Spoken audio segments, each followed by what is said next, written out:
Have you ever wanted to turn all your enemies into popcorn by making them explode over and over again, like a Mr. Torg fanfiction? I'm going to try and change the format of how these build videos work and see if people like them better, so I'll get right to the point and show you everything you need, then afterwards, explain the nuances of how the parts work together.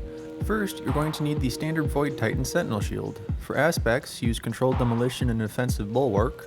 The fragments you'll need are Echo of Instability, Persistence, Reprisal, and Expulsion. Run the Shield Throw Melee and Suppressor Grenades, and Barricades are up to you. Personally, I'm using Rally Barricade for the bonus Flinch Mitigation and Stability. Starting with the Helmet, Fusion Rifle Ammo Finder, Harmonic Siphon, and Elemental Charge. Gauntlets are the Ursa Furiosa Exotic Gauntlets with SMG Reloader, the Seasonal Mod Overload Machine Guns, and Radiant Light. The chest is simple. I'm running whatever resistance mods I need for the activity and elemental ordnance. On the legs are Machine Gun Scavenger, Absolution, and Protective Light. And finally for the armor, the Mark has 2 Perpetual Motion mods and Well of Tenacity. For weapons I have the Bastion in the first slot and Chain of Command in Heavy.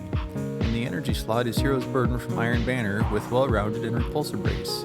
Now if you don't have this SMG, the Unforgiven SMG from Duality and Yesteryear from Gambit can also roll with the same perk combination. And if you're feeling particularly mean, you can get the enhanced combo of these perks on the Hollow Denial and run a primary ammo weapon in the kinetic slot. Now that you know what to use, here's the longer explanation of how all these pieces work together.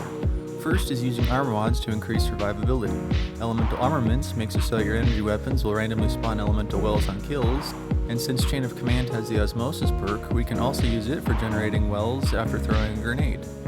Now once you pick up those Void Elemental Wells, you will also receive 2 stacks of Charge with Light thanks to Elemental Charge mod. In order to gain a little extra utility from Elemental Wells is the Well of Tenacity mod, which reduces damage taken for a short time.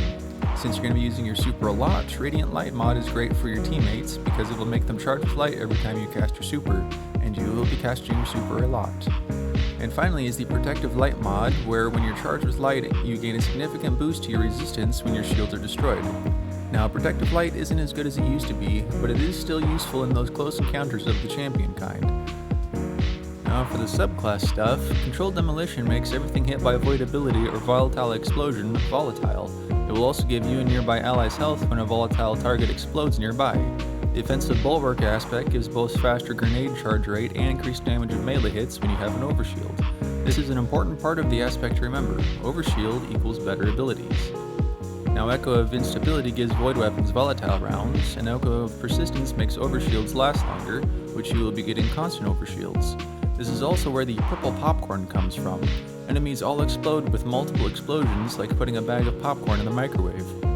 Now Echo of Expulsion makes enemies defeated with abilities explode, and the really funny fragment, Echo of Reprisal, that gives bonus super energy when defeating combatants while surrounded. Now since Hero's Burden is void, it's able to interact with all these fragments, which is where the build really starts to get silly. The Repulsor Brace perk counts the debuffs applied from void detonators and will give you overshield as you kill combatants with them. So essentially, once you kill an enemy with an ability, the Hero's Burden becomes a supercharge for a brief amount of time by becoming super stable and giving overshields, while also applying void detonators to everything that gets hit. And with Offensive Bulwark aspect giving faster grenade charge and more melee damage whenever you have an overshield, the loop you'll want to maintain is bouncing between ability kills and SMG kills. Now what's fun with using Banner Shield with all of this is that the Void Detonators are applied to every enemy that touches the banner, and the damage from touching the banner is enough to explode the Void Detonators. So for things like bosses and tanks, often the best strategy is to activate the Banner Shield and shove it right up against the enemy. I can tell you from personal experience that it'll out DPS a lot of supers if you can hit all 3 legs on the side of a spider tank. Now with Divinity getting nerfed, allies shooting through the Banner Shield is one of the last 30% damage buffs left in the game. So this build will be far more economical and valuable once that nerf hits, especially because Ursa Furiosa gauntlets give back up to 50% of your super energy for all the damage that you block, meaning that you can literally spam shields in some encounters as long as your allies can keep feeding you orbs of power. So to summarize this build, ability kills make explosions, explosions make overshields, overshields give faster abilities, abilities make more explosions, and the cycle repeats itself. Now go out there and make Mr. Torg proud by how your enemies disintegrate from all of these explosions.